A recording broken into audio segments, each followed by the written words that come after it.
will not go away, because I need to tell them the truth. Because Jesus is the only way, the truth. Maybe they're so scared because they sense this power in Christian worship like never before. And this has allowed this escalation of violence against Christians and Christian churches. We have dozens of Christian churches that have been destroyed since May 3rd, when these riots began. And you have hundreds and thousands of people, I think we're almost up to 9,000 right now, who have been displaced, Christians who have been displaced because of this violence. Regardless of how they frame it, whether it's ethnic violence or anarchist, it seems to always be that the Indian government is overlooking and even in some cases encouraging violence against Christians in India. David Curry is president and CEO of Global Christian Relief. He also serves on the U.S. State Department's Commission on International Religious Freedom. They're literally just on the run. And this happened just a few months ago in November, December, January in Chhattisgarh, a totally different area. That's why I say that we have to look at the pattern of behavior. In both cases, especially right now in Manipur, we have video evidence that shows the police assisting the rioters in attacking the churches. This is why you have to look at what they do, not what they say. And the central government and the local government seem to be in collusion with rioters that attack Christian churches and individuals. There's 65 million Christians there. Many of them are under severe persecution. David, what are you hearing from the Christians there? How is this affecting their faith? Well, their faith is being strengthened in this in many cases. In some cases, people are, just very frightened because the violence seems to come out of nowhere. It's as though they're using any political motive. The baseline of this particular attack started when there was a bill passed that was going to give a special dispensation to a certain group within India, and they turn around and decide they're going to attack Christians because of it. So there's always a premise that they start with, and they use it as a jumping off point to attack Christians. This makes for a very random existence for Christians in these rural areas and even in some more populated areas. How should the U.S. and the international community respond to all of this? Well, I've called upon the State Department at the highest levels to address this with India. And reality is this has been a massive escalation since this government took power in 2014. Hundreds of percentage points in jump in violence and attack on Christians. It's no accident.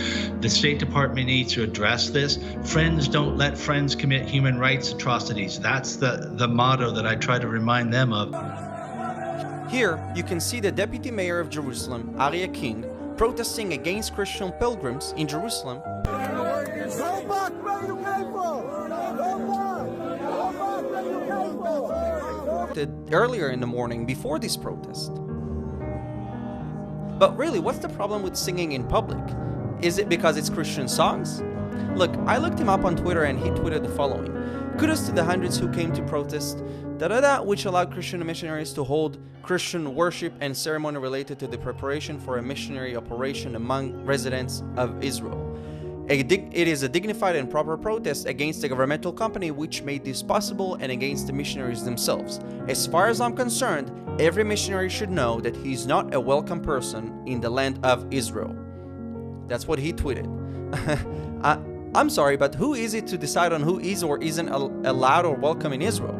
Israel is the holy land for Jews, Christians, and Muslims. But to these protesters, Christian worship equals missionaries. And what I don't understand is why they are so scared of Christian worship. There's this famous verse in John 8:31, which goes like this: "The truth will set you free." Sense this power in Christian worship like never before.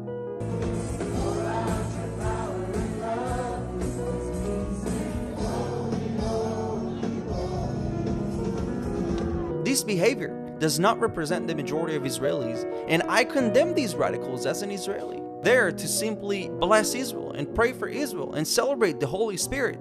This is what the Pentecost is about, not about being a missionary. I asked him, what did it feel like? And this is what he told me in the WhatsApp message. הרגשתי, שמע, זה לא כיף, לא טוב. לחשוב שהם באים לברך את ישראל, באים לארץ, נותנים לכלכלה הישראלית, ואוהבים את ישראל כך, ופתאום חוטפים כזה בעיטה לפרצוף, אחי, כאילו, ליטרלי, אחי, היו אנשים מהקהל שמה שהכו אותם. Thank goodness police was there to make sure they were safe.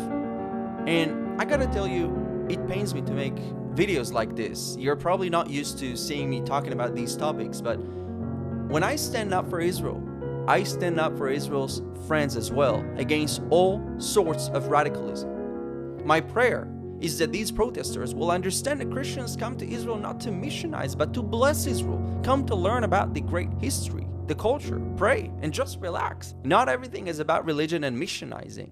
I pray their eyes will be opened, and I hope you will join me in these prayers for peace for our beloved Jerusalem. And to our Christian friends, I say, remember that it doesn't say anywhere in the Bible that it's going to be easy to pray for Israel. Come on now, dog.